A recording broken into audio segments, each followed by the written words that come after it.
System തകരാറിലാണെന്ന് തുറന്ന് സമ്മതിക്കാൻ വീണ George മുതിരില്ല. മരുന്നില്ല, ഉപകരണങ്ങളില്ല, വേണ്ടത്ര സ്റ്റാഫില്ല. ചികിത്സ തേടിയാൽ ജീവനോടെ വീട് പറ്റാൻ കഴിയുമോ എന്ന് യാതൊരു ഉറപ്പുമില്ല.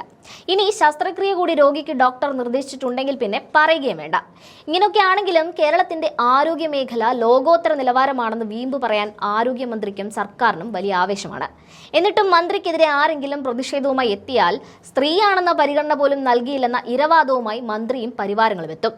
മന്ത്രിയുടെയും വകുപ്പിന്റെയും കെടുകാര്യസ്ഥത കൊണ്ടാണ് അപകടങ്ങൾ തുടർക്കഥയാവുന്നതെന്ന് പറഞ്ഞാൽ ഡോക്ടർമാർ സമരത്തിലായതുകൊണ്ട് സംഭവിച്ചതാണെന്ന് പറഞ്ഞ് കൈകഴുകും.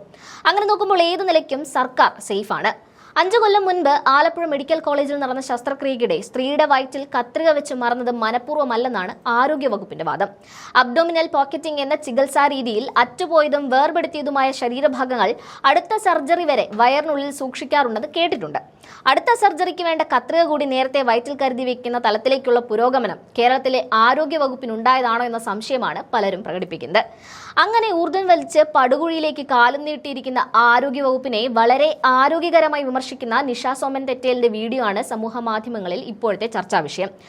ആശുപത്രി വരാന്തയിൽ മണിക്കൂറുകളോളം ക്യൂ നിന്ന് 5 രൂപ പാസ് എടുത്ത് കയറുന്ന രോഗിയോട് തെരുവു പട്ടിയോടെന്ന പോലുള്ള മനോഭാവമാണ് അധികൃതരടക്കം വെച്ച് പുലർത്തുന്നതെന്നാണ് നിഷ സോമൻ തെറ്റേൽ പറയുന്നത്. 500 രൂപ കൊടുത്ത് ഡോക്ടറുടെ പ്രത്യേക പരിചരണത്തിനായി വീടിനകത്തേക്ക് കയറുന്ന രോഗിയോട് തേനേ പാലേ എന്ന മനോഭാവം വെച്ച് പുലർത്തപ്പെടുമ്പോൾ ഇവിടുത്തെ സർക്കാർ ആശുപത്രികളിലെ സ്ഥിതി എന്തുകൊണ്ട് സിസ്റ്റം തിരുത്തുന്നില്ല എന്ന ചോദ്യമാണ് നിഷ ഉന്നയിക്കുന്നത്. വേണമെങ്കിൽ 50 കൊല്ലം വരെയെങ്കിലും കത്രിക വയറ്റിൽ ഇരിക്കുമെന്ന് പറഞ്ഞ വകുപ്പ് മേധാവിയായ ഡോക്ടറുടെ പരാമർശത്തെയും രൂക്ഷമായ ഭാഷയിൽ നിഷ വിമർശിക്കുന്നുണ്ട്. തൊടുപുഴ നഗരസഭയിലെ 31-ാം വാർഡ് കൗൺസിലറാണ് നിഷ സോമൻ. മഹിളാ കോൺഗ്രസ് സംസ്ഥാന ജനറൽ സെക്രട്ടറിയും KPCC അംഗവുമാണ്.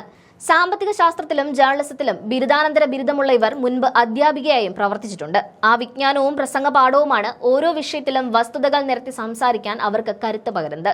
സമകാലിക രാഷ്ട്രീയ വിഷയങ്ങളിൽ കൃത്യമായ വിശകലനങ്ങളുമായി അവർ ചെയ്യുന്ന വീഡിയോകൾക്ക് വലിയ ജനപിന്തുണയാണ് ലഭിക്കാറുള്ളത്.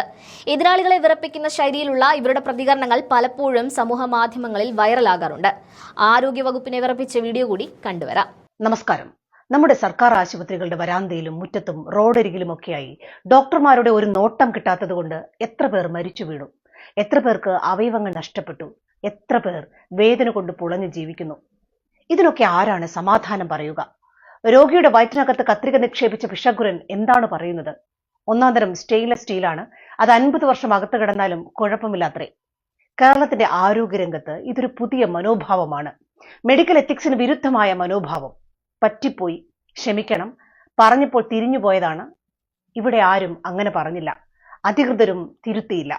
ആശുപത്രി വരാന്തയിൽ നിന്ന് 5 രൂപ പാസ് എടുത്ത് അകത്ത് കയറുന്ന രോഗിയോട് തെരുവ് പട്ടിയോടെന്ന പോലുള്ള മനോഭാവം.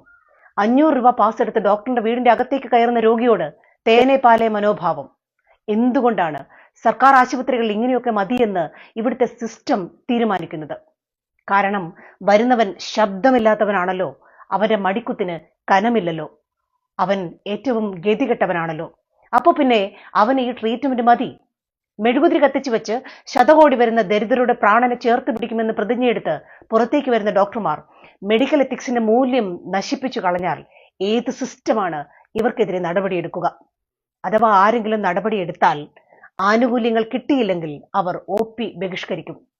ഈ OP ബഹിഷ്കരിക്കുന്ന, സർജറികൾ നടത്താത്ത ഡോക്ടർമാരുടെ മുമ്പിലേക്ക് അവരുടെ അച്ഛനോ അമ്മയോ വേണ്ടപ്പെട്ടവരോ ആണ് എത്തുന്നതെങ്കിൽ ഇവരെന്തു ചെയ്യും?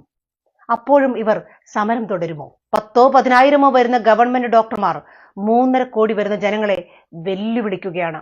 എന്തൊരു ധാർഷ്ട്യമാണ് ഇവർക്ക്! തീർച്ചയായും ഇവർക്ക് ആനുകൂല്യങ്ങൾ കിട്ടണം, അതിനകത്ത് ഒരു സംശയവും വേണ്ട. പക്ഷേ അത് മുൻപിലെത്തുന്ന രോഗിയുടെ ജീവൻ എടുത്തുകൊണ്ടാവരുത്. എനിക്ക് തമാശയായി തോന്നിയൊരു കാര്യം, നിരന്തരമായി വയറുവേദന എന്ന് പറഞ്ഞെത്തുന്ന ഒരു രോഗിയോട്, മൂത്രമൊഴിക്കുമ്പോൾ രക്തം പോകുന്നു എന്ന് പറയുന്ന ഒരു രോഗിയോട് ആ രോഗം എന്താണ് എന്ന് മൂല്യനിർണ്ണയം നടത്താൻ ഒരു സ്കാൻ എടുക്കാനോ എക്സ്റേ എടുക്കാനോ ഡോക്ടറെ തോന്നിപ്പിക്കാത്തത് എന്തുകൊണ്ടാണ്? ഒടിവുണ്ടോ ചതവുണ്ടോ എന്ന് നോക്കാതെ മുറിവ് വെച്ച് കെട്ടി പറഞ്ഞു വിടുന്നത് എന്തുകൊണ്ടാണ്? അങ്ങനെയാണെങ്കിൽ ഈ സിസ്റ്റത്തിലിരിക്കുന്ന ഡോക്ടർമാരുടെ പാണ്ഡിത്യത്തെക്കുറിച്ച് നമ്മൾ സംശയിക്കണ്ടേ? പണമുണ്ടെങ്കിൽ ആർക്കും ഡോക്ടറാകാൻ കഴിയുന്ന നമ്മുടെ നാട്ടിൽ അവർക്ക് കോല് കളിക്കാൻ ഇനി എത്ര പാവങ്ങൾക്ക് സ്വന്തം ജീവൻ ബലി കൊടുക്കേണ്ടി വരും? സിസ്റ്റത്തിനാണ് കുഴപ്പമെന്ന് ഡോക്ടർക്കാണ് കുഴപ്പമെന്ന് മന്ത്രിയും. സത്യത്തിൽ നിങ്ങളെയൊക്കെ അവിടെ ഇരുത്തിയ ഞങ്ങൾക്കാണ് കുഴപ്പം, ശരിയല്ലേ?